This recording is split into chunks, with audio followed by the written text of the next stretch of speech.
What's very, very important when you're programming, brothers and sisters, is that you have to lessen competition in your programs, increase collaboration.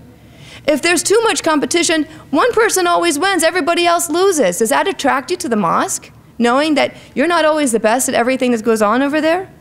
One wins, the rest loses. Sometimes there's always the same winner. So what's the point? Why should I even try to memorize Quran for this Quran competition? So-and-so always wins. And it breeds arrogance and boasting. Most important, there's enough competition out there in the world outside of the mosque.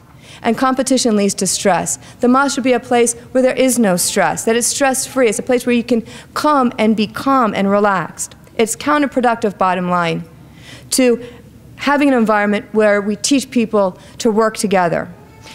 On the other hand, having collaborative programs teaches working together. It brings a sense of achievement. Most important, it brings an attachment to the mosque. So they come back, they said, you see that landscaping?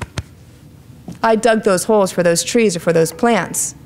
You see the paint job there in the masjid? I helped it. So that when some other child comes and wants to do something, they'll stop them. They'll say, no, you don't want to mess up with those walls or step on those plants because I planted them. There's an attachment to the mosque. They take pride in it. It is theirs. And that, of all the attachments that are out there, is an excellent attachment.